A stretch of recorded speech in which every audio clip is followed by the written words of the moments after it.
കർത്താവ് അനുഗ്രഹിക്കട്ടെ. ഇന്ന് നമ്മൾ ചിന്തിക്കാൻ പോകുന്നത് റോമാലേഖനം 1-ാം അധ്യായത്തിന്റെ 18-ാം വാക്യമാണ്. റോമാലേഖനം 1-ാം അധ്യായത്തിന്റെ 18-ാമത്തെ വാക്യം നമ്മൾ ചിന്തിക്കുന്നു. ആരെങ്കിലും ആ വാക്യം ഒന്ന് വായിക്കാൻ ആഗ്രഹിക്കുന്നു?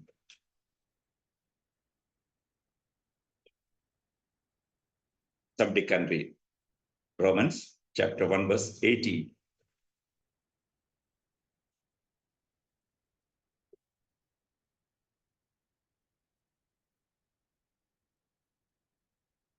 കേൾക്കാമോ?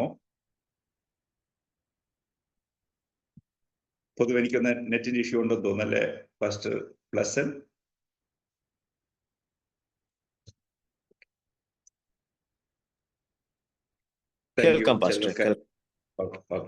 ഞാൻ ആ വാക്യം വായിക്കാം. റോമർ 1:18 വായിക്കുകയാണ്. അനീതി കൊണ്ട് സത്യത്തെ തടുക്കുന്ന മനുഷ്യരുടെ സകല അഭക്തിക്കും അനീതിക്കും നേരെ ദൈവത്തിന്റെ കോപം സ്വർഗത്തിൽ നിന്ന് വെളിപ്പെടുന്നു. നമ്മൾ ഇതുവരെ റോമാലേഖനത്തിൽ നിന്ന് പഠിച്ചതിൽ നിന്ന് വ്യത്യസ്തമായ മറ്റൊരു ആംഗിളിലേക്ക്, മറ്റൊരു ദിശയിലേക്ക് ഈ ലേഖനം മാറുകയാണ്. സുവിശേഷം എന്ന മഹത്തായ ശക്തി രൂപാന്തരപ്പെടുത്തുന്ന ദൈവശക്തിയെക്കുറിച്ചൊക്കെ പൗലോസ് പറഞ്ഞിരുന്നു. എനിക്കത് കഴിഞ്ഞ ആഴ്ച നമ്മളത് പഠിച്ചു ഓർക്കുന്നുണ്ടോ? സുവിശേഷം എന്ന വിഷയത്തെ നമ്മൾ കഴിഞ്ഞ ആഴ്ച ഡീൽ ചെയ്തിരുന്നു, ഓർക്കുന്നുണ്ടോ? അല്ലേ? ഒറ്റൊരു ചോദ്യം ചോദിച്ചോട്ട് മുമ്പോട്ട് പോട്ടെ. എന്താണ് നമ്മളെ സുവിശേഷീകരണത്തെ തടയുന്ന പ്രധാനപ്പെട്ട കാര്യം? ഏതെങ്കിലും ഒരു കാര്യം പറയാമോ? അത് കവർ ചെയ്തോ എന്നറിയാനുള്ള ഒരു ആഗ്രഹം കൊണ്ടാണ്. ഫസ്റ്റ് പ്ലസ് നമ്മൾ ആ ഭാഗം ഡിസ്കസ് ചെയ്തില്ലായിരുന്നോ?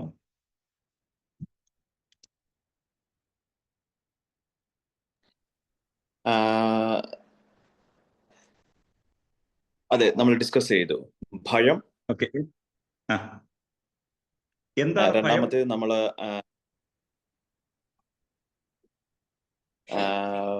അതായത് റിജക്ഷൻ ആൻഡ് പെർസിക്യൂഷൻ. അതിൽ എത്ര അതുവരെ വന്നുള്ളായിരുന്നോ?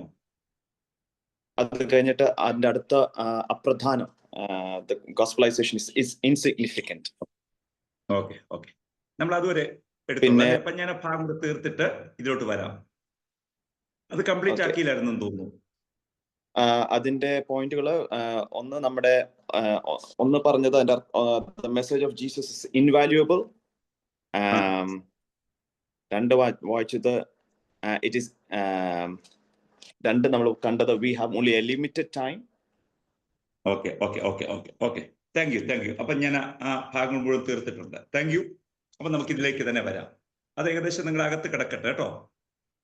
അപ്പം ഈ സുവിശേഷത്തെ കുറിച്ചൊക്കെ പറഞ്ഞ ശേഷം പ്രധാനപ്പെട്ട ഒരു ഭാഗത്തേക്ക് നമ്മുടെ എഴുത്ത് കൊണ്ടുപോവുക പൗലോസ് ചെയ്യുന്നത്.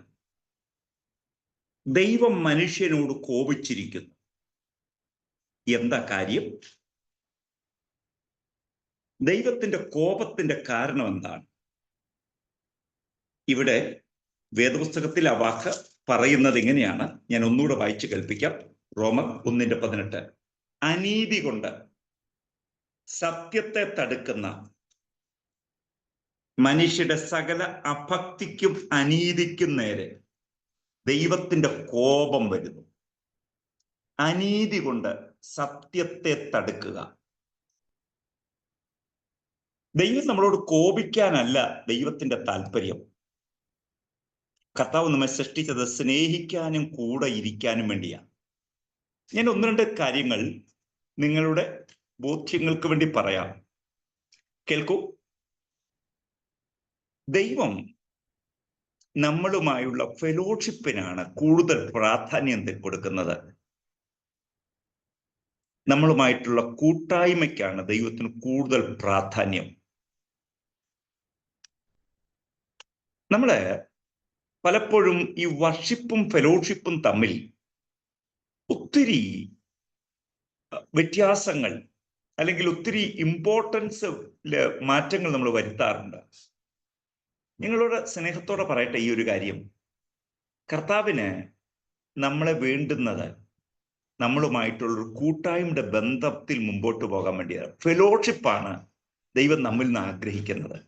ഒരു കമ്മ്യൂണിക്കേഷനാണ് ദൈവം നമ്മിൽ നിന്നും ആഗ്രഹിക്കുന്നത്. അതിൻ്റെ ശേഷം മാത്രമാണ് നമ്മിൽ നിന്നും ദൈവം ആരാധന ഇഷ്ടപ്പെടുന്നത്. മനുഷ്യനെ ദൈവം സൃഷ്ടിച്ചത് ദൈവവും മനുഷ്യനും തമ്മിലുള്ള ഫെലോഷിപ്പിന് വേണ്ടിയാണ്. കേട്ടോ, വർഷിപ്പ് എന്ന് പറഞ്ഞാൽ ദൈവത്തിന്റെ മഹത്വത്തോടുള്ള നമ്മുടെ റെസ്പോണ്ടാണ്. We are responding toward the revelation of God. അതാണ് സത്യത്തിൽ worship. We are responding toward the greatness of God. അതാണ് ട്രൂ വർഷിപ്പ്, അല്ലേ? ദൈവത്തിന്റെ വലിപ്പത്തോടും ദൈവത്തിന്റെ മഹത്വത്തോടും നമ്മൾ റെസ്പോണ്ട് ചെയ്യുന്നതാണ് എന്ത്? True worship. God is great, അല്ലേ? ദൈവത്തിന്റെ പ്രകൃതവും ദൈവത്തിന്റെ വലിപ്പവും നമ്മൾ അറിഞ്ഞ് ദൈവത്തോട് പ്രതികരിക്കുന്നതാണ് സത്യത്തിൽ യഥാർത്ഥ ആരാധന. അപ്പം ആരാധനയ്ക്ക് പാട്ടറിഞ്ഞാൽ പോരാ. ആരാധനയ്ക്ക് കീബോർഡ്, കൈകൊട്ടൽ എന്നിവ അറിഞ്ഞാൽ പോരാ. ആരാധനയുടെ ഏറ്റവും പ്രധാനപ്പെട്ട കാര്യം ദൈവം ആരാണെന്ന് അറിയണം. ദൈവികമായ ഒരു ബോധ്യക്കുറവ് ആരാധനയെ കാര്യമായി ബാധിക്കും. കേൾക്കുന്നുണ്ടോ? പാട്ടറിയണം, ഇല്ല എന്നാൽ നമുക്കൊരു കോൺഗ്രേഷൻ സോങ് പാടാൻ പറ്റുള്ളൂ. ഇൻസ്ട്രുമെന്റ്സ് ഉപയോഗിക്കാൻ അറിയണം. അത് നമ്മുടെ കോൺഗ്രേഷൻ സോങ്ങിൽ വളരെ പ്രധാനപ്പെട്ടതാ. പക്ഷേ അതിനേക്കാളും വലിയൊരു അറിവ്, ദൈവം ആരാണെന്നൊരു അറിവ് നമുക്കുണ്ടാകുന്നതാണ് ആരാധനയുടെ ആദ്യത്തെ ഭാഗം. Understand that God is the greatness of God. Who is God? ആരാണ് ദൈവം? ദൈവത്തിന്റെ വലിപ്പം എന്ത് എന്ന നമ്മുടെ അറിവാകണം നമ്മുടെ ആരാധനയുടെ പ്രധാനപ്പെട്ട കാര്യം. ഓർക്കുന്നോ? അതുകൊണ്ട് സങ്കീർത്തനത്തിൽ നാം കാണുന്ന ഒരു വാക്ക് ഇങ്ങനെയുണ്ട്: ദൈവത്തിന് അവന്റെ നാമത്തിന് തക്ക മഹത്വം കൊടുപ്പീൻ. എന്താണ് ശരിയായ ആരാധന? മഹാദൈവം ആരാണെന്ന അറിവോടുകൂടെ ആ ദൈവത്തിന് നാം കൊടുക്കുന്ന മഹത്വമാണ് ശരിയായ ആരാധന. ദൈവം ആരാണെന്നറിഞ്ഞ് ദൈവത്തിന് കൊടുക്കുന്ന ആ സമർപ്പണമുണ്ടല്ലോ, ദൈവത്തോട് പ്രതികരിക്കുന്ന പ്രതികരണമുണ്ടല്ലോ, അതാണ് ശരിയായ ആരാധന. എന്നാൽ ദൈവം അതിനേക്കാൾ ഇഷ്ടപ്പെടുന്നത് നമ്മളുമായുള്ള ഫെലോഷിപ്പാ, കൂട്ടായ്മയുടെ ബന്ധമാണ്. ദൈവത്തിന്റെ സാന്നിധ്യം അനുഭവിക്കുക, ദൈവത്തിന്റെ ശബ്ദം കേൾക്കുക, ദൈവത്തോട് തിരിച്ചു പ്രതികരിക്കുക. ഇത് ദൈവം എപ്പോഴും നമ്മിൽ നിന്നും ആഗ്രഹിക്കുന്ന കാര്യങ്ങൾ കൂടെയാണ്. Psalms 96 verse 8. Psalms 96 verse 8. യഹോവയ്ക്ക് അവന്റെ നാമത്തിന് തക്ക മഹത്വം കൊടുപ്പീൻ. ദൈവം ആരാണെന്നുള്ള ഒരു അറിവിന് തക്കവണ്ണം ദൈവത്തിന് കൊടുക്കുന്ന ഒരു മഹത്വം ആണ് നമ്മുടെ ആരാധന. പക്ഷെ ദൈവത്തിന്റെ കൂടെ നടക്കുകയും ദൈവ ശബ്ദം കേൾക്കുകയും ആ നാഥന്റെ സാന്നിധ്യം അനുഭവിക്കുകയും ചെയ്യുന്നതാണ് കൂട്ടായ്മ. കേട്ടെ, കൂട്ടായ്മയില്ലാത്ത വർഷിപ്പ് ദൈവത്തിന് വേണ്ട. ദൈവത്തിന് വേണ്ടുന്നത് ദൈവവുമായുള്ള കൂട്ടായ്മയുടെ ബന്ധമാണ്. നിങ്ങൾ മനസ്സിലാവുന്നുണ്ടോ? Fellowship is greater than worship എന്നാണ് ഞാൻ പറഞ്ഞത്. ദൈവവുമായുള്ള ബന്ധമാണ് നമ്മുടെ ആരാധനയെ എഫക്റ്റീവ് ആക്കുന്ന ഘടകം. ദൈവവുമായുള്ള ബന്ധം ശക്തമാവണം. അപ്പം ഇവിടെ പറയുന്നത് ദൈവം നമ്മെ സൃഷ്ടിച്ച തന്നോടുകൂടി ഇരിക്കേണ്ടതിനാ, തന്റെ സാന്നിധ്യം അനുഭവിക്കേണ്ടതിനാ, കർത്താവുമായുള്ള ബന്ധത്തിൽ മുമ്പോട്ട് പോകേണ്ടതിനാ. പക്ഷേ കുറച്ചു കഴിഞ്ഞപ്പോൾ മനുഷ്യൻ ദൈവത്തിൽ നിന്ന് അകന്നുപോയി. That is called sin. ഇന്ന് നമ്മൾ ഡീൽ ചെയ്യാൻ പോകുന്നത് ആ പ്രധാനപ്പെട്ട കാര്യത്തെയാണ്. പാപം എന്ന വാക്കിനെ നമ്മൾ ഇന്ന് ഡീൽ ചെയ്യാൻ പോവുക. What you mean by sin? പാപം എന്ന് പറഞ്ഞ എന്താ? പലരും ചോദിക്കുന്ന ഒരു ചോദ്യങ്ങളിൽ ഒന്നാണ്, എന്താണ് പാപം? ഇത്ര പ്രാധാന്യമുള്ളതാണോ പാപം എന്ന് പറഞ്ഞാൽ? എന്താണ് പാപം? പൊതുവെ പാപത്തിന് കൊടുത്തിരിക്കുന്ന ആ ഡെഫിനേഷൻ, വാട്ട് ഈസ് സിൻ എന്ന ചോദ്യത്തിനുണ്ടാകുന്ന ഉത്തരം മിസ്സിംഗ് ദ മാർക്ക്. ദൈവം ആഗ്രഹിക്കുന്നതിൽ നിന്ന് അകലെ പോകുന്നതാണ് വേദപുസ്തകം പഠിപ്പിക്കുന്ന പാപം. What you mean by sin? Sin is missing mark. ദൈവം ആഗ്രഹിക്കുന്നതിൽ നിന്ന് നമ്മളെ അകറ്റിക്കളയുന്നതിന്റെ പേരാണ് പാപം. അപ്പം 2 ഡെഫിനേഷൻ ഞാൻ പറയാം. ഒന്ന്, deviating from God's law and from his character. പാപം എന്ന് പറഞ്ഞാൽ എന്താണ്? ഡീവിയേറ്റിംഗ് ഫ്രം ഗോഡ്സ് ലോ, ദൈവത്തിന്റെ നിയമത്തിൽ നിന്നും, ദെൻ ഗോഡ്സ് ക്യാരക്ടർ, ദൈവത്തിന്റെ സ്വഭാവത്തിൽ നിന്നും അകന്നു പോകുന്നതാണ് പാപം. ദൈവത്തിന്റെ നിയമത്തിൽ നിന്നും ദൈവത്തിന്റെ സ്വഭാവത്തിൽ നിന്നും അകന്നു പോകുന്നതാണ് പാപം. കേൾക്കുന്നുണ്ടോ? ദൈവത്തിന് നമ്മെക്കുറിച്ച് ഒരു പ്ലാൻ ഉണ്ടായിരുന്നു. ആ പ്ലാൻ കർത്താവുമായുള്ള ബന്ധത്തിൽ ജീവിക്കുക, കർത്താവിന്റെ സ്വഭാവത്തിൽ മുമ്പോട്ട് പോവുക. പക്ഷെ മനുഷ്യന്റെ അനുസരണക്കേട് നിമിത്തം മനുഷ്യൻ എന്ത് ചെയ്യുന്നറിയാമോ? ദേ മിസ് ദ മാർക്ക്. ലക്ഷ്യം നഷ്ടപ്പെട്ടു. Deviated from the mark. ദൈവം പോയിന്റ് ചെയ്തതിൽ നിന്ന് മനുഷ്യൻ അകന്നുപോയി. അതിനെയാണ് ബൈബിൾ പാപം എന്ന് വിളിക്കുന്നത്. അപ്പം ഇനി നമ്മൾ പഠിക്കാൻ പോകുന്നത് ഡിഫറെന്റ് വേർഡ്സ്, ഓക്കെ, മീനിങ്സ് അല്ല, ഡിഫറെന്റ് വേർഡ്സ് ഫോർ സിൻ. പാപത്തിന് ബൈബിൾ ഉപയോഗിച്ചിരിക്കുന്ന ചില വാക്കുകളെ നമുക്കൊന്ന് പരിചയപ്പെടാം കേട്ടോ. പലയിടങ്ങളിലും പാപം എന്നതല്ല ഉപയോഗിച്ചിരിക്കുന്നത്, പാപത്തിന്റെ മറ്റു വാക്കുകളെ വേദപുസ്തകം ഉപയോഗിച്ചിട്ടുണ്ട്. നമ്മൾ അതിലേക്ക് വരികയാണ്. പാപത്തിന് ബൈബിൾ ഉപയോഗിച്ചിരിക്കുന്ന അതിപ്രധാനപ്പെട്ട 5 വാക്കുകളുണ്ട്. നമ്മളതൊന്ന് പഠിക്കണം. See, there are 5 important words for sin in the Bible. ബൈബിളിൽ പാപത്തിന് ഉപയോഗിച്ചിരിക്കുന്ന 5 പ്രധാനപ്പെട്ട വാക്കുകളുണ്ട്. അത് നമ്മൾ പഠിക്കാൻ പോവുക. 1, അനീതി. അനീതി. ഇവിടെ നമ്മൾ റോമലേഖനത്തിൽ ഈ ഭാഗത്ത് തന്നെ നമുക്ക് കാണാൻ കഴിയുന്ന ആ ചിന്തകളെ റോമർ 1:18, അനീതി കൊണ്ട് സത്യത്തെ തടയുക. അപ്പം പാപത്തിന് ബൈബിൾ ഉപയോഗിച്ചിരിക്കുന്ന മറ്റൊരു വാക്കാണ് അനീതി. അനീതി എന്തിന്റെ അർത്ഥം എന്നാ? ഈ പാപത്തിന് ബൈബിൾ ഉപയോഗിച്ചിരിക്കുന്ന ഒന്നാമത്തെ വാക്ക് അനീതിയാണെങ്കിൽ, അനീതിക്ക് വേദപുസ്തകം കൊടുത്തിരിക്കുന്ന അർത്ഥം കേട്ടേ, ദൈവത്തോടും മറ്റു മനുഷ്യരോടുമുള്ള കടപ്പാടുകളിൽ വീഴ്ച വരുത്തുക. ദൈവത്തോടും മറ്റു മനുഷ്യരോടുമുള്ള ബന്ധങ്ങളിൽ, ഉത്തരവാദിത്വങ്ങളിൽ വീഴ്ച വരുത്തുന്നതാണ് പാപം. അനീതിയുടെ ഒന്നാമത്തെ ഡെഫിനീഷൻ ദൈവത്തോടുള്ള നമ്മുടെ ഉത്തരവാദിത്വത്തിൽ വരുന്ന വീഴ്ച. രണ്ടാമത്തെ ഡെഫിനീഷൻ, അനീതിക്കുള്ള രണ്ടാമത്തെ ഡെഫിനീഷൻ നീതി അല്ലാത്തത്. നീതി അല്ലാത്തത്.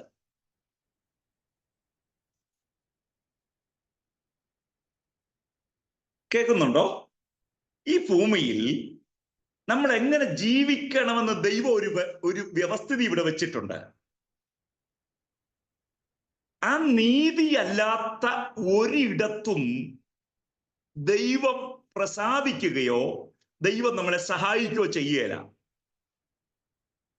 അതുകൊണ്ട് നീതിയില്ലാത്ത ഒരു കാര്യത്തിലും ഇടപെടാതെ നമ്മളെ സൂക്ഷിക്കണം. കേൾക്കുന്നുണ്ടോ? നീതിയല്ലാത്ത, ഇൻജസ്റ്റിസായ ഒരു കാര്യത്തിലും നമ്മൾ ഇടപെടാൻ ദൈവം ആഗ്രഹിക്കുന്നില്ല. ഏറ്റവും പ്രധാനപ്പെട്ട ഒരു കാര്യം ചിന്തിക്കുക, അയോഗ്യമായതും ദൈവത്തിന്റെ വെളിച്ചത്തിനപ്പുറത്തുള്ള ഒരു കാര്യത്തിലും നമ്മൾ ഇടപെടരുത്. ദൈവത്തിന് ആഗ്രഹമുണ്ട്. വെളിച്ചത്തിലല്ലാത്തത്, ഇരുട്ടത്തുള്ളത് ദൈവം വെറുക്കുക. കേൾക്കാമോ? അപ്പം പാപം എന്നത് നമ്മൾ പലപ്പോഴും ഉദ്ദേശിച്ചിരിക്കുന്നത്, പലപ്പോഴും പാപം എന്നൊക്കെ പറയുന്നത് നമ്മുടെ ഭാവനയിൽ കുറെ കാര്യങ്ങളുണ്ട്, ഇല്ലേ? എന്താ പാപം? നമ്മൾ പലപ്പോഴും ചിന്തിച്ചു വച്ചിരിക്കുന്ന പാപങ്ങൾ ചെയ്യുന്നില്ലെന്ന് നമ്മൾ ചിന്തിക്കുമ്പോഴും അറിയാതെ നമ്മൾ പല പാപങ്ങളിലും പെടുന്നുണ്ടെന്നുള്ളൊരു വലിയ സത്യമാണ്. എനിക്ക് അർഹതപ്പെടാത്തൊരു കാര്യം, അതെനിക്ക് അർഹതപ്പെട്ടതല്ല. പക്ഷേ ഞാൻ ഒരാളെ സ്വാധീനിച്ച് എൻ്റെ കഴിവുകൊണ്ട് മറ്റൊരാളോട് ഇടപെട്ട് അതെൻ്റേതാക്കുമ്പോൾ ഞാൻ പലപ്പോഴും പറയുന്നത് ഞാൻ ജയിച്ചെന്ന. പക്ഷെ കർത്താവ് ചോദിക്കുന്ന ഒരു ചോദ്യമുണ്ട്, നീതി അല്ലാത്തത് നിന്റെ അടുക്കൽ വന്നാൽ അതിൻ്റെ പേര് പാപം എന്നാ. കേൾക്കുന്നോ? അതുകൊണ്ട് ഒരു കാര്യം എല്ലാവരും തിരിച്ചറിയണേ, ദൈവം വെറുക്കുന്നതൊന്നും എൻ്റെ കയ്യിലും, ദൈവം വെറുക്കുന്നതൊന്നും നീതി അല്ലാത്തൊന്നും എൻ്റെ പോക്കറ്റിലും, ദൈവത്തിന്റെ നീതി അല്ലാത്തൊന്നും എൻ്റെ വീട്ടിലും വേണ്ടെന്ന് തീരുമാനിക്കാൻ നമുക്ക് കഴിയണം. ഞാൻ ഒന്നുകൂടെ പറയട്ടെ, നീതി അല്ലാത്ത ഒന്നും എൻ്റെ കയ്യിൽ വേണ്ട, നീതി അല്ലാത്തൊന്നും എൻ്റെ പോക്കറ്റിൽ വേണ്ട, നീതി അല്ലാത്തതൊന്നും എൻ്റെ വീട്ടിൽ വേണ്ട, നീതി അല്ലാത്തതൊന്നും എൻ്റെ ജീവിതത്തിലും വേണ്ട. നമ്മളോട് തന്നെ ചോദിച്ചു നോക്കിയേ, ഇതെനിക്ക് അവകാശപ്പെട്ടതാണോ?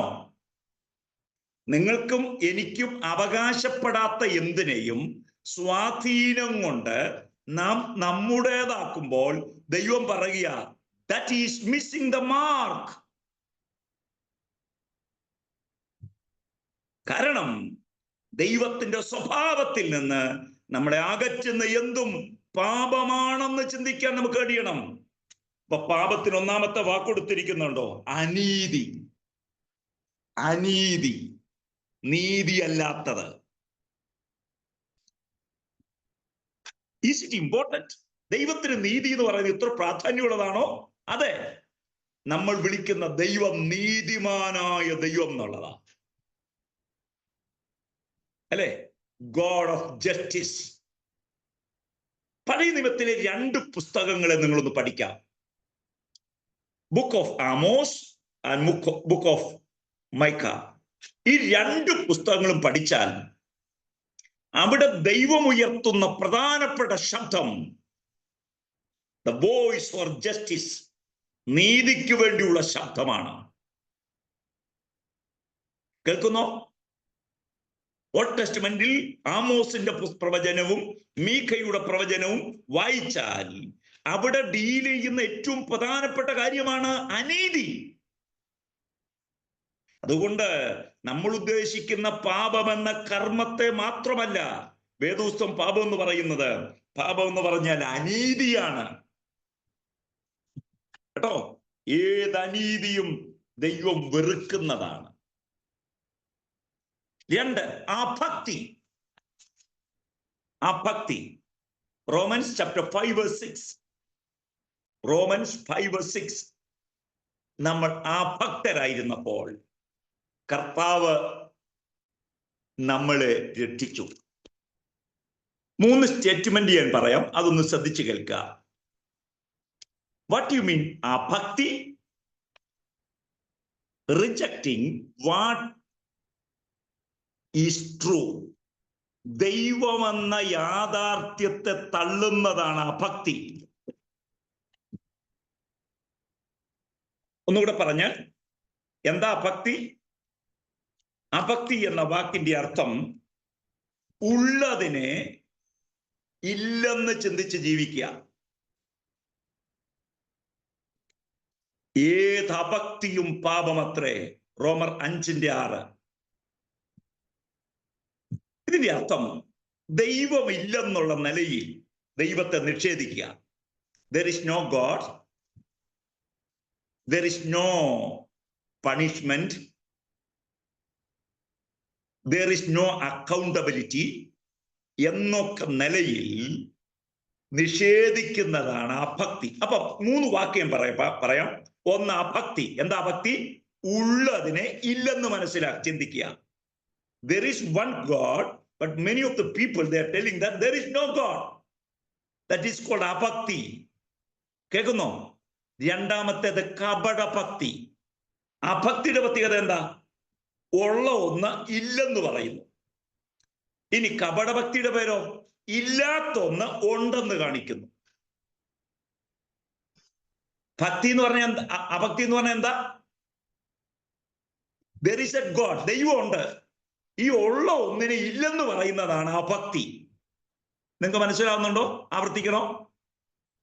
ഉള്ള ഒന്നിനെ, ദൈവമെന്ന ഉള്ള ഒന്നിനെ, സത്യസന്ധമായ ഒന്നിനെ ഇല്ലെന്ന് പറയുന്നതിന് പേര് അഭക്തി.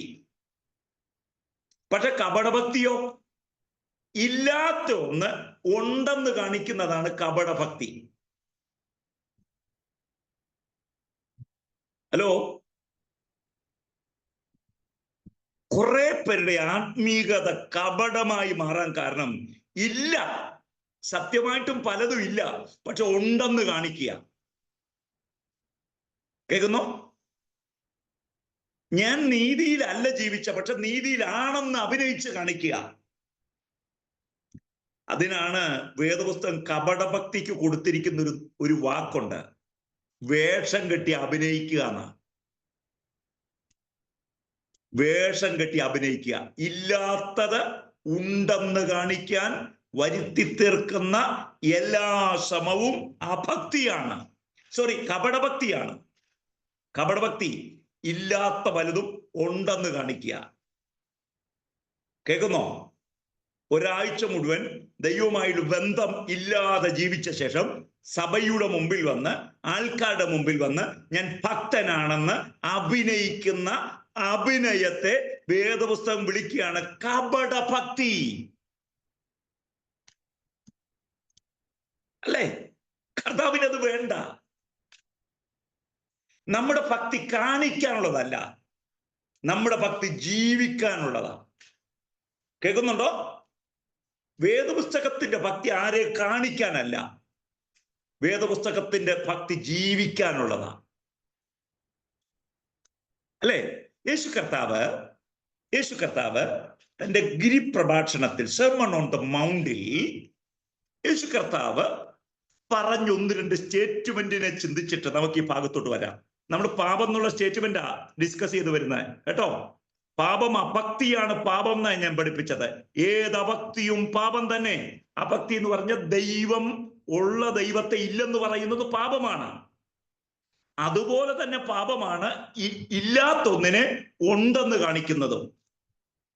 എന്താണ് കപടഭക്തി എന്ന് ഒന്ന് വേദപുസ്തകത്തിന്റെ ചിന്തയിൽ നിന്നൊന്ന് വിശദീകരിക്കാനാണ് ഞാൻ ആഗ്രഹിക്കുന്നത്. മത്തായി സുവിശേഷത്തിലേക്ക് നാം വരികയാണ്. മത്തായി സുവിശേഷം 6-ാം അധ്യായം, മാത്യു ചാപ്റ്റർ 6 വേഴ്സ് 5.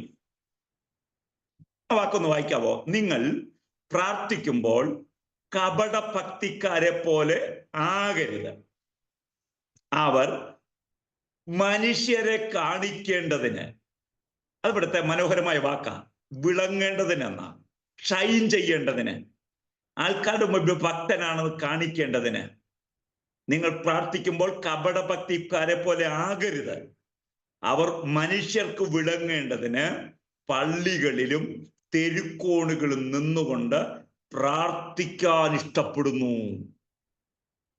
വീട്ടിൽ പ്രാർത്ഥിക്കുകയല്ല, ആൾക്കാരെ കാണുമ്പോഴേ പ്രാർത്ഥിക്കുകയുള്ളൂ. ചാപ്റ്റർ 6 വേഴ്സ് 16, 6-ാം അധ്യായം 16-ാമത്തെ വാക്യം. ഉപവസിക്കുമ്പോൾ നിങ്ങൾ കപടഭക്തിക്കാരെ പോലെ വാടിയ മുഖം കാണിക്കരുത്, അവർ ഉപവസിക്കുന്നത് മനുഷ്യർക്ക് വിളങ്ങേണ്ടതിന് മുഖം വിരൂപമാക്കുന്നു. അയ്യോ, ആൾക്കാരെ കാണിക്കുന്ന ഉപവാസമാണ്, അപ്പൊ വയ്യായ്മ കാണിക്കുക. വേദപുസ്തകം പറയും ഇതൊക്കെ പാപത്തിന്റെ പാട്ടാ. കേൾക്കുന്നോ? അഭിനയങ്ങൾ നിർത്തുന്നതാണ് ആത്മീയതയുടെ തുടക്കം. ഈ ഒരു സ്റ്റേറ്റ്മെന്റ് നിങ്ങളൊന്ന് അകത്തൊന്ന് എഴുതിയിട്ടാൽ കൊള്ളാം. അഭിനയിക്കാൻ പഠിക്കുന്നതല്ല ആത്മീയത, അഭിനയം നിർത്തുന്നതാണ് ആത്മീയത. കേൾക്കുന്നുണ്ടോ? ആവർത്തിക്കുന്നു. അഭിനയിക്കാൻ പഠിക്കുന്നതല്ല ആത്മീയത, അഭിനയം നിർത്തുന്നതാണ് ആത്മീയത. എന്റെ ശബ്ദം കേൾക്കുന്ന എല്ലാവരോടും ഞാൻ ഒരു കാര്യം സ്നേഹത്തോട് ഓർപ്പിക്കാം. കർത്താവിനിഷ്ടം പച്ചയായ ഒരു മനുഷ്യരായിട്ട് ദിവസം വരിക എന്നുള്ളതാണ്.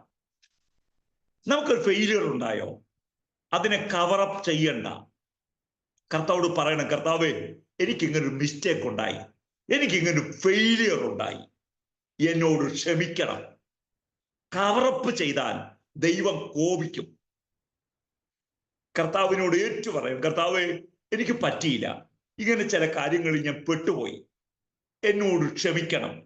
ഇനി അതിനെ അതിജീവിപ്പാനുള്ള ദൈവകൃപ കർത്താവ് എനിക്ക് തരണം. കേൾക്കുന്നുണ്ടോ? അതുകൊണ്ട് പ്രാർത്ഥിക്കണം, കപടഭക്തിയുടെ പാപങ്ങളിൽ നിന്ന് ഭക്തിയിലേക്കൊന്ന് വരാൻ. അപ്പൊ കണ്ടോ, അഭക്തി പാപമാണ്.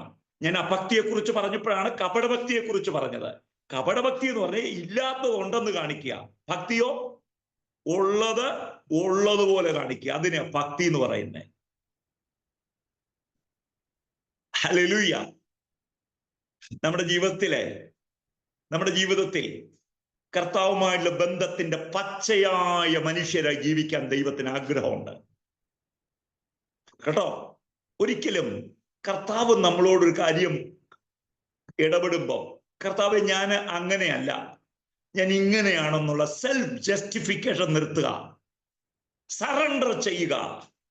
കർത്താവ് എൻ്റെ അടുത്ത് മിസ്റ്റേക്ക് ഉണ്ട്, എൻ്റെ അടുത്ത് തെറ്റുണ്ട്, എന്നോട് കരുണ കാണിക്കണമേ.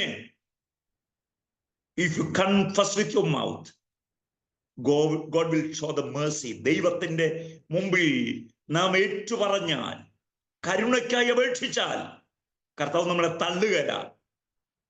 കർത്താവ് നമ്മെ ചേർത്തുകൊള്ളുന്ന കർത്താവ്. കേൾക്കുന്നുണ്ടോ? പാപത്തിന്റെ രണ്ട് വാക്കാ പരിചയപ്പെടുത്തിയത്. ഒന്ന് വേദപുസ്തകത്തിന്റെ ഭാഷ അനീതി അല്ലെ. രണ്ട്, പാപം എന്ന് പറഞ്ഞ എന്താണ്? അഭക്തി. ഏത് അഭക്തിയും പാപ. ദൈവത്തെ തള്ളരുത്. ദൈവം റിയലാണ് കേട്ടോ. ദൈവം സത്യമാണ്, ദൈവം നീതിയാണ്, ദൈവം അന്ധനല്ല. മൂന്നാമത്തെ പാപത്തിന്റെ മൂന്നാമത്തെ വാക്കാണ് അധർമ്മം.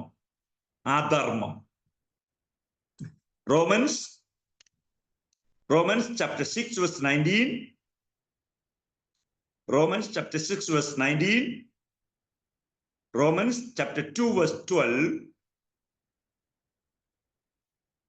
Romans 6:19. Romans chapter 2 verse 12. 1 Corinthians chapter 9 verse 21.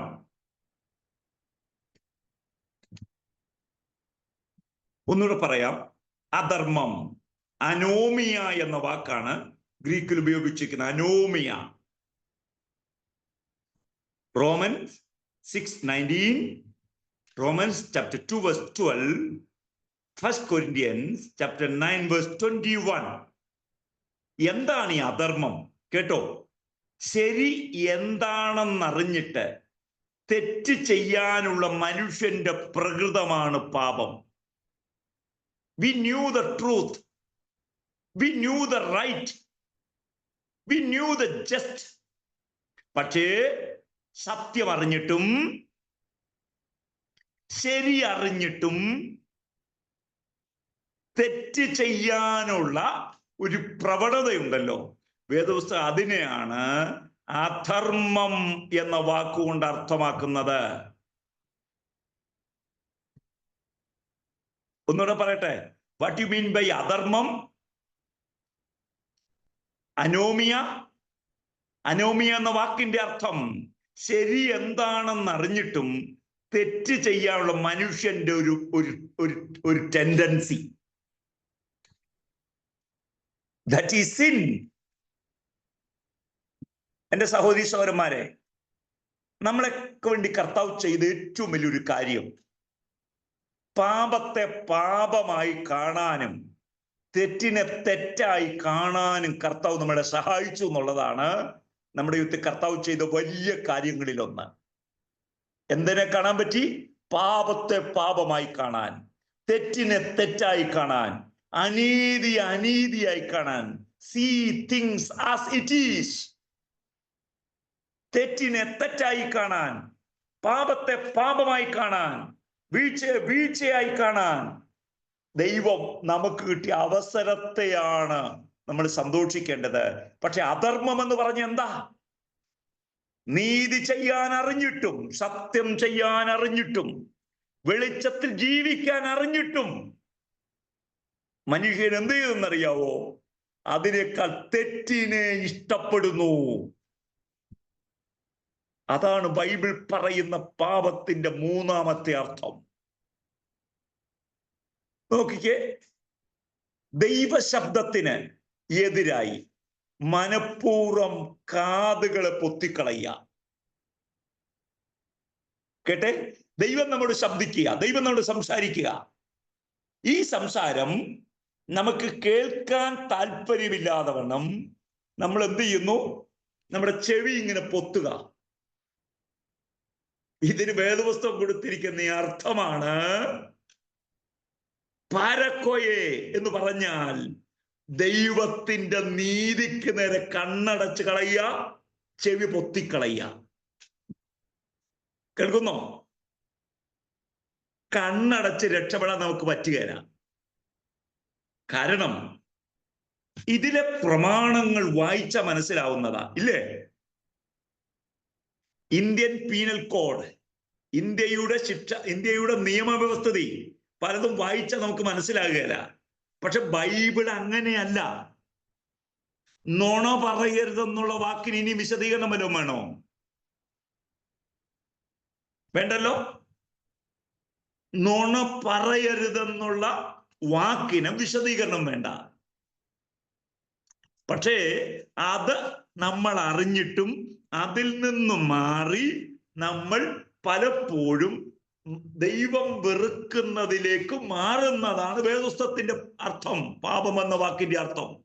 മറ്റൊരു അർത്ഥത്തിൽ പറഞ്ഞാൽ ദൈവശബ്ദം കേൾക്കാതെ നമ്മുടെ ചെവി പൊത്തിപ്പിടിക്കുക. കേൾക്കുന്നോ? വേദപുസ്തകം അതിനെ പാപം എന്നാ വിളിക്കുന്നത്. ചെവി പൊത്തിക്കളയരുത്, കണ്ണ് മൂടിക്കെട്ടരുത്. നമുക്ക് കിട്ടിയ വെളിപ്പാടുണ്ടല്ലോ, അതിൽ ജീവിക്കാൻ നമുക്ക് ഇടവരണം.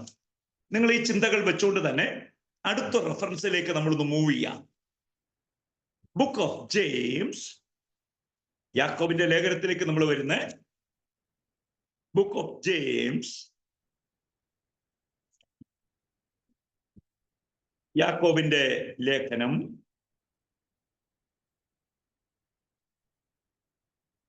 4-ാം അധ്യായം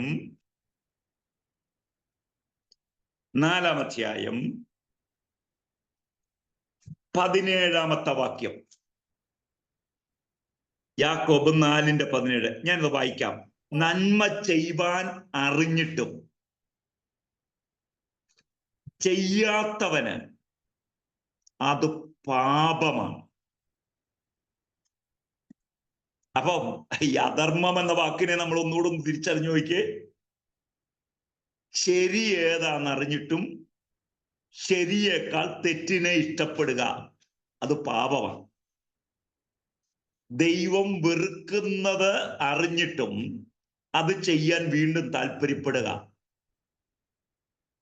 ക്ലിയർ ആവുന്നുണ്ടോ? ഇതിനൊന്നും വലിയ വിശദീകരണങ്ങളൊന്നും വേണ്ട. കർത്താവ് നമ്മോട് നോ പറയുന്ന എന്തിനോടും യെസ് പറയുന്നതിന്റെ പേരാണ് പാപം.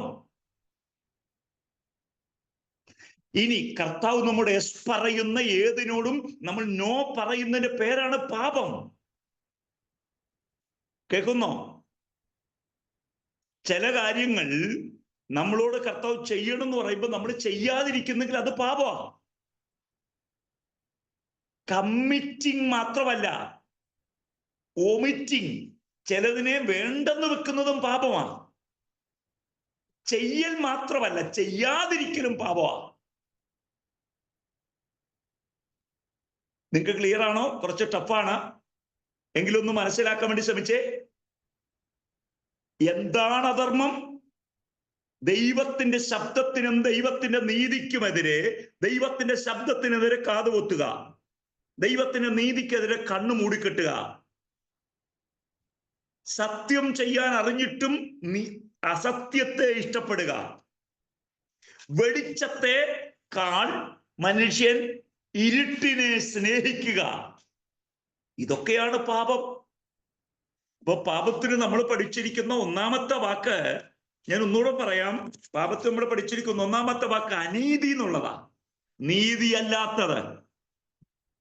രണ്ടാമത്തെ വാക്ക് അഭക്തി എന്നുള്ളതാ, ദൈവത്തെ തള്ളുന്നതാണ് അഭക്തി. മൂന്നാമത്തെ വാക്ക് അധർമ്മം എന്നുള്ളതാ. അധർമ്മം എന്താ? അധർമ്മം, we know what is right, but we are doing what is wrong. ദൈവം ഇഷ്ടപ്പെടുന്നത് അറിഞ്ഞിട്ടും നമ്മൾ ഇഷ്ടപ്പെടുന്ന ചെയ്യുന്നതിന്റെ പേരാണ് അതിക്രമം. ക്രമം കെട്ട് നടക്കുക, അതാ കുറച്ചുകൂടി നല്ലൊരു വാക്ക്. There is an order, but we are breaking the order. ദൈവത്തൊരു ക്രമമുണ്ട്, ആ ക്രമത്തിൽ നിന്ന് അകലെ പോവുക. ഞാൻ ഈ പറയുന്ന 3 സ്റ്റേറ്റ്മെന്റ് നിങ്ങളൊന്ന് മറക്കാതെ ഒന്ന് കേൾക്കണേ. When God created this universe, there are 3 important rules, orders has put for this nature. First one is natural order. There is a natural order for everything. There is a natural order for everything. That means ഒരു ആണ് ഒരു പെണ്ണിനെ വിവാഹം കഴിക്കുക എന്നുള്ളത് ദൈവം പ്രകൃതിയിൽ വെച്ച നാച്ചുറൽ ഓർഡർ ആണ്. ക്ലിയർ ആണോ? There is a natural order ദൈവം ഇവിടെ വെച്ചിട്ടുണ്ട്, പ്രകൃതിയിൽ ദൈവം വ്യവസ്ഥ വെച്ചിട്ടുണ്ട്. ഇതുപോലെ എല്ലാ മനുഷ്യനും ദൈവം ഒരു നാച്ചുറൽ ഓർഡർ ഇവിടെ വെച്ചിട്ടുണ്ട്. രണ്ടാമത്തേതാണ് there is a moral order, ദൈവത്തിന്റെ ധാർമ്മിക ക്രമം. There is a moral order, ദൈവത്തിന്റെ ധാർമ്മിക ക്രമം. കേൾക്കുന്നോ? അതിനെ കുറച്ചുകൂടെ ഒന്ന് വിശദമാക്കിയാൽ ഇങ്ങനെ പറയാം, ദൈവം ഈ പ്രകൃതിയിൽ വെച്ച നിയമങ്ങൾ പോലെ തന്നെ ദൈവം മനുഷ്യന് കൊടുത്ത പ്രധാനപ്പെട്ട കാര്യമാണ് മൊറാലിറ്റി ആൻഡ് എത്തിക്സ്. അത് പാലിക്കണമെന്ന് ദൈവം ആഗ്രഹിക്കുന്നു. അതിനെ ഒന്നുകൂടെ ഞാൻ ഡിഫൈൻ ചെയ്ത് പറയാം. എന്റെ മുമ്പിൽ പിള്ളേരുണ്ട്, നിങ്ങളോടൊന്ന് അറിയണം, അതുകൊണ്ട് പറയാം. ദൈവം വെച്ച പ്രധാനപ്പെട്ട കാര്യങ്ങൾ, നമ്മുടെ ശരീരത്തിലെ ദൈവം വെച്ച ഒരു മൊറാലിറ്റി ഉണ്ട്. ആ മൊറാലിറ്റിയെ ബ്രേക്ക് ചെയ്യുന്നത് പാപമാണ്. കേൾക്കുന്നോ? Even before marriage or beyond marriage, if we are having an unwanted contact or relationship, that is called sin. ദൈവം ഇവിടെ ഒരു മോറൽ ഓർഡർ വെച്ചു, ദൈവം ഒരു നാച്ചുറൽ ഓർഡർ വെച്ചു. What you mean by natural order? ആണ് പെണ്ണിനെ വിവാഹം കഴിക്കുക. പക്ഷേ ഈ ലോകത്തുനിന്ന് വൈലേറ്റ് ചെയ്യുന്ന ഏറ്റവും പ്രധാനപ്പെട്ട കാര്യങ്ങളിൽ ഒന്നാണ് സെയിം സെക്സ് മാരേജ്. ആണാണിനെയും പെണ്ണിനെയും വിവാഹം കഴിക്കുന്നു. ദൈവം വെച്ച ക്രമത്തെ തെറ്റിക്കുക. Natural order. 2 moral order, before the marriage or beyond the marriage. പലരും പല ബന്ധങ്ങളിലേക്ക് പോകുന്നു, ദൈവം അത് വെറുക്കുന്നു. 3, there is a spiritual order. What do you mean by spiritual order? Seek ye first the kingdom of God. The priority belongs to God. കേൾക്കുന്നുണ്ടോ? The best give to God. അതാണ് priority. C, പലപ്പോഴും നമുക്ക് എല്ലാറ്റിനും സമയമുണ്ട്. We have time for game. We have time for many things. പല കാര്യത്തിനും നമുക്ക് സമയമുണ്ട്. പക്ഷേ സമയമില്ലായ്മ സ്പിരിച്വാലിറ്റിക്ക് മാത്രമാണ്. കർത്താവ് പറയും അത് വേണ്ട. അതിക്രമം, നാലാമത്തെ വാക്കാണ് അതിക്രമം. ഞാൻ വാക്കുകൾ ഒന്നുകൂടെ പറയാം. അനീതി, അത് പാപമാണ്. അഭക്തി, അത് പാപമാണ്. ഈ വാക്യങ്ങളൊക്കെ അത് കിടപ്പുണ്ട്. 3, അധർമ്മം, അത് പാപമാണ്. 4, അതിക്രമം, slipping away.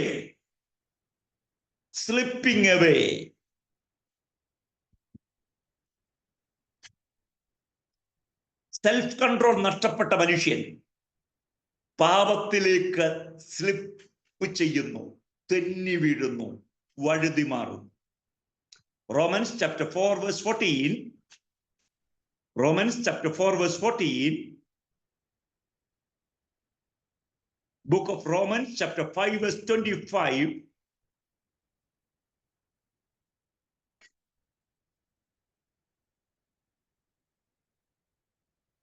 Ephesians chapter 1 verse 7. ഒന്നുകൂടെ പറയാം. Romans chapter 4 verse 14. Romans 5 verse 25.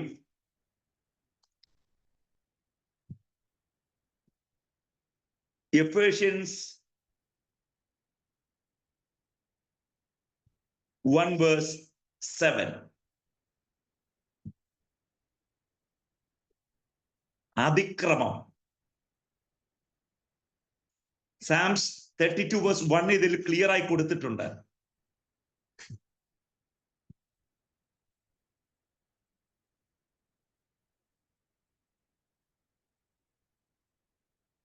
Okay, നമ്മൾ മുമ്പോട്ട് വരുന്നു. എന്താണ് അതിക്രമം? അതിക്രമം സെൽഫ് കൺട്രോൾ നഷ്ടപ്പെട്ട, സ്വയം നിയന്ത്രണം നഷ്ടപ്പെട്ട് മനുഷ്യൻ തെറ്റിലേക്ക് വഴുതി വീഴുക. കേട്ടോ, പലപ്പോഴും മാറി നിൽക്കേണ്ട മനുഷ്യൻ പലതിനും അടിമയായി മാറുക. സ്ലിപ്പിംഗ് അവേ, വഴുതിപ്പോവുക. ദൈവം നമ്മളെ പലപ്പോഴും പിടിക്കാൻ ആഗ്രഹിക്കുമ്പോഴും ദൈവത്തിന് പിടികൊടുക്കാതെ പോകുന്ന ചില സ്വഭാവം നമുക്കുണ്ട്. ദൈവം നമ്മളെ പിടിക്കുന്നത് വീഴാതിരിക്കാനാണ്. പക്ഷെ നമ്മൾ വഴുതി മാറുമ്പോൾ സംഭവിക്കുന്നത് വീഴ്ചയാണ്. എന്തിനാ ദൈവം നമ്മളെ പിടിക്കുന്ന? പലപ്പോഴും വീഴാതിരിക്കാൻ. പക്ഷെ നമ്മൾ എന്താ ചെയ്യുന്നത്? വീഴാതിരിക്കാൻ പിടിക്കുന്ന കർത്താവിൽ നിന്ന് നമ്മൾ മാറിപ്പോകും, നമ്മൾ വീഴുകയും ചെയ്യും. കേൾക്കുന്നുണ്ടോ? ദൈവത്തിന്റെ നോയ്ക്ക് പുറകിൽ മുഴുവൻ ദൈവത്തിന്റെ സെക്യൂരിറ്റി ഉണ്ട്. കർത്താവ് നമ്മളോട് നോ എന്ന് പറഞ്ഞാൽ അതിന്റെ അർത്ഥം നമ്മൾ കാണാത്ത ചില അപകടങ്ങൾ മുമ്പിലുണ്ട്. അതുകൊണ്ട് കർത്താവ് പറയുക, ഡോണ്ട് ക്രോസ് ദ ലൈൻ. അതിന്റെ അപ്പുറത്തോട്ട് പോകരുത്. കേൾക്കുന്നുണ്ടോ? ഇന്ത്യൻ റോഡുകളിലൂടെ സഞ്ചരിച്ചിട്ടുള്ളവരും എനിക്കറിയാം, അയർലൻഡിലെ റോഡുകളിലും കുറെ സൂചന തരുന്നുണ്ട്. സ്ലോ ആയി പോണം, സ്ലിപ്പറിയാണ് അവിടെ, ഇല്ലേ? ചില റോഡുകൾക്ക് സ്ലിപ്പറി നേച്ചർ ഉണ്ട്. അവിടെ പറയുക സ്ലോ ആയിരിക്കണം, ബി കെയർഫുൾ, ശ്രദ്ധിച്ചു പോണം. എന്തിനാ പറയുന്നേ? നമ്മൾ വീഴുന്നത് കാണാൻ ഇഷ്ടമല്ലാത്തോണ്ട്, ഡേഞ്ചേഴ്സ് ഒഴിവാക്കാനാ കർത്താവ് പല കാര്യങ്ങളിലും കോഷൻസ് തരുന്നത്, മുന്നറിയിപ്പ് തരുന്നത്. പക്ഷെ നമുക്കതിനോട് താല്പര്യമില്ലാതെ പോയി. കേൾക്കുന്നുണ്ടോ? ദൈവം പിടിക്കുമ്പം ചെന്ന് അടുത്തോട്ട് നിന്നോ. ജീവിതത്തിന്റെ ഏറ്റവും സേഫ് അതായിരിക്കും, സേഫ് പീരീഡ് അതായിരിക്കും. ദൈവം നമ്മളെ പിടിക്കാൻ തോറും വഴുതി വഴുതി വഴുതി പോയാൽ ഒടുവിൽ നമ്മൾ വീണു പോകും, നഷ്ടപ്പെട്ടു പോകും. അതുണ്ടാവരുത്. കർത്താവോട് പറയണം, കർത്താവേ, അങ്ങയുടെ സന്നിധിയിൽ നിന്ന് അകന്നു പോകാൻ ഒരിക്കലും എന്നെ അനുവദിക്കരുത്. എനിക്ക് കർത്താവെ അതിക്രമം ചെയ്യാൻ ഒരിക്കലും ഇടവരരുത്. ക്രമം കെട്ട് നടക്കാൻ ഒരിക്കലും എനിക്ക് ഇടവരരുത്. സ്ലിപ്പറിയായി അകന്നു പോകാൻ ഒരിക്കൽ പോലും എനിക്ക് ഇടവരരുത്. ഇവിടെയാണ് എൻ്റെ പ്രിയപ്പെട്ടവരെ, പരിശുദ്ധാത്മാവിന്റെ നിറവും അഭിഷേകവും നമ്മൾ പ്രാപിക്കേണ്ടത്. നമ്മൾ പലപ്പോഴും പറയും, കർത്താവേ, എനിക്ക് പറ്റുകയില്ല. പക്ഷെ കർത്താവ് പറയും, അവിടെ നിന്നെ സഹായിക്കാൻ ദൈവത്തിന്റെ പരിശുദ്ധാത്മാവുണ്ട്. കേൾക്കുന്നുണ്ടോ? നമ്മൾ പലതിലും സിപ്പിങ്ങവേ അകന്നു പോകുമ്പോ കർത്താവ് പറയുക, ഡോണ്ട് ഗോ അവേ, അകന്നു പോകരുത്. കം ടു മീ, എന്റെ അടുക്കലോട്ട് വാ, എന്റെ കയ്യെ പിടിച്ചോ. കേൾക്കുന്നുണ്ടോ? ഒരു കുഞ്ഞു വീഴാൻ തുടങ്ങുമ്പോ അപ്പം കയ്യെ പിടിക്കുന്നില്ലേ? അത് വീഴാതിരിക്കാനാ. ചിലപ്പോ കുഞ്ഞിന് തോന്നും, വേണ്ട, എനിക്ക് തന്നെ പോകാൻ അറിയാം, ഇതേണ്ട് കിടക്കുന്നു വഴിയിൽ. അപ്പൻ അപ്പോഴേ പറയും, ഞാൻ നിന്നോട് പറഞ്ഞല്ലേ നീ പോകണ്ടെന്ന്. Don't go away. ഈ വഴി വീഴ്ചയ്ക്ക് സാധ്യതയുള്ള വഴിയാ. അവിടെ പോകുമ്പോ കർത്താവിന്റെ ഒപ്പം നടക്കാൻ പഠിക്കുക. പാപത്തിന് കൊടുത്തിരിക്കുന്ന അവസാനത്തെ വാക്ക് അകൃത്യം എന്നുള്ളതാ. Romans chapter 2 verse 23, Romans chapter 2 verse 23, Ephesians chapter 2 verse 1.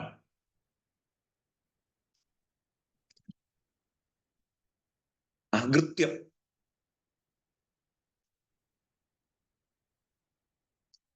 സ്തോത്രം. ഇതിനെ അറിയപ്പെടുന്നത് ദൈവത്തിന്റെ പ്രമാണത്തെ മനഃപൂർവ്വം ലംഘിക്കുക. അറിഞ്ഞുകൊണ്ട് ചെയ്യുക. കേൾക്കുന്നുണ്ടോ? ഇതിനൊരു മനോഹര ഉത്തരം കൂടെ, ഒരു ഉപമയും കൂടെ, ഒരു ചെറിയ തെളിവൂടെ പറഞ്ഞു നിർത്താം. നമ്മൾ റോട്ടിൽ കൂടെ പോകുമ്പോഴേ ഇന്ത്യൻ റോഡുകൾ ശബ്ദിക്കുന്നു എന്നാ പറയുന്നത്. ഇന്ത്യയിലെ ഓരോ വരയും, റോഡിലെ ഓരോ വരയും ശബ്ദമാണ്. നിശബ്ദമായ ഒന്നായി വരയെ കാണാമെങ്കിലും ആ വര നമ്മോട് പറയുക, ഡോണ്ട് ക്രോസ്, ഡോണ്ട് ഓവർടേക്ക്. കേൾക്കുന്നുണ്ടോ? Stop here. ഇതൊക്കെ നമ്മൾ കാണുന്നുണ്ട്. പക്ഷേ എവിടെയെങ്കിലും നമ്മൾ ആ വരയിൽ നിന്ന് അപ്പുറത്തേക്ക് മാറിയാൽ, എനിക്കറിയാം ഇതിനേക്കാളും സ്ട്രിക്റ്റ് ആണ് അയർലൻഡിൽ. ഫൈൻ വരാതിരിക്കുവോ? ഇല്ല. ക്രമം വിട്ടു, അല്ലെ? വര വിട്ടു മാറി അരുതാത്തതിലേക്ക് പ്രവേശിച്ചു. അതുകൊണ്ട് എൻ്റെ കുഞ്ഞുങ്ങളെ, സഹോദരങ്ങളെ, പാപമെന്നതിനെ ചെറുതായി കാണരുത്. Understand its meaning widely, openly. Understand and accept it. കർത്താവോട് പറ, എനിക്കിതിനെ വിശാലമായി കാണണം, എനിക്ക് അങ്ങയുടെ പഠിപ്പിക്കലെ സ്വീകരിക്കണം. കേൾക്കുന്നോ? ഇങ്ങനെ പറഞ്ഞ് ക്ലാസ് നിർത്താം. കർത്താവേ, അങ്ങ് തരാത്ത ഒന്നും എനിക്ക് വേണ്ട, അങ്ങ് അനുവദിക്കാത്ത ഒന്നും എനിക്ക് വേണ്ട. അങ്ങ് തരുന്നത് മതി, അങ്ങ് അനുവദിക്കുന്നത് മതി. അങ്ങ് കാണിച്ച മാർഗത്തിലൂടെ ജീവിക്കാൻ എന്നെ സഹായിക്കണം. ഒരു വാക്കൂടെ പറഞ്ഞു നിർത്തട്ടെ. എപ്പോഴും ഇങ്ങനെ ആവട്ടെ നമ്മുടെ താല്പര്യം. കർത്താവേ, അങ്ങയുടെ യെസ് എൻ്റെ യെസ്സായും അങ്ങയുടെ നോ എൻ്റെ നോയായും ജീവിക്കാൻ കഴിയുന്ന ഒരു ജീവിതത്തിനായി എന്നെ ഒരുക്കുമാറാകണമേ. കേൾക്കുന്നോ? ദൈവത്തിന്റെ നിയമത്തോടും ദൈവത്തിന്റെ സ്വഭാവത്തോടും അകന്നുള്ള ജീവിതമാണ് പാപം. അതിന് മനോഹരമായ 5 വാക്കുകൾ വേദപുസ്തകം നമ്മെ പഠിപ്പിക്കുന്നത് ഇത് മനസ്സിലാക്കാൻ വേണ്ടിയാ. ദൈവം നമ്മെ അനുഗ്രഹിക്കട്ടെ. വീണ്ടും നമുക്ക് ഒന്നിച്ചുകൂടാം. ഇതിനെക്കുറിച്ച് തന്നെ കൂടുതൽ എനിക്ക് നിങ്ങളോട് സംസാരിക്കാനുണ്ട്. കാരണം വേദപുസ്തകം വളരെ ശ്രദ്ധയോടെ പഠിപ്പിക്കണമെന്ന് ആഗ്രഹിക്കുന്ന ഒരു ഭാഗമാണ് സിൻ എന്നുള്ള ഭാഗം. നമുക്ക് ശ്രദ്ധിക്കാം ജീവിതത്തെ. കർത്താവ് അനുഗ്രഹിക്കട്ടെ.